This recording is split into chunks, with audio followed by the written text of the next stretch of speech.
Hopkoff told me, find your own research problem. So he did teach a course in automata and language theories. A programming language has a syntax and a semantics. All languages have a syntax and a semantics. And again, if you want to write a translator for a programming language, or even a natural language, you have to understand the syntax and semantics of your target language, source language, and the target language.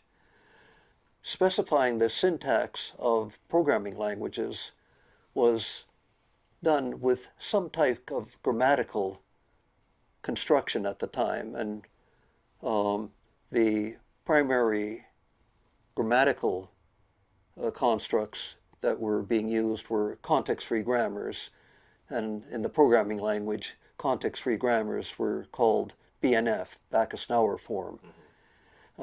Chomsky, a linguist at MIT, had created a hierarchy of grammars, and the context-free grammars were the second level in the Chomsky hierarchy. They could specify some but not all of the syntax of programming language, and there were constructs in programming languages that could not be specified using context-free grammars. So I was interested, can we extend context-free grammars so it can specify more of the syntax of programming languages? So I created a generalization of context-free grammars called indexed grammars. And then I found an automaton analog for index grammars, just the same way as push-down automata or an automaton analog for context-free languages. I created an automaton called the nested stack automaton, and the nested stack automata can recognize precisely the indexed languages. So we have this duality that we had with context-free languages. You have a grammatical specification and an automata specification for it.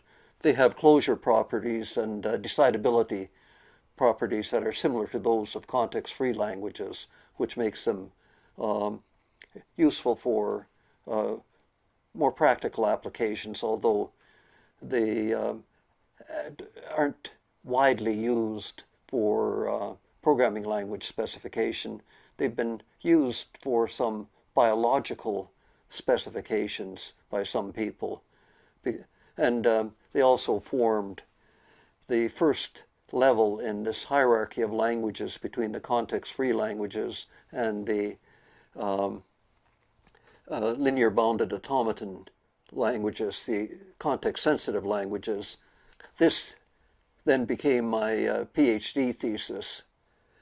I was tearing my hair out in my third year trying to find a Ph.D. thesis topic, and it took me about 6 months to come up with the idea of index grammars and nested stack automata. And after I got the idea, I was able to write up a Ph.D.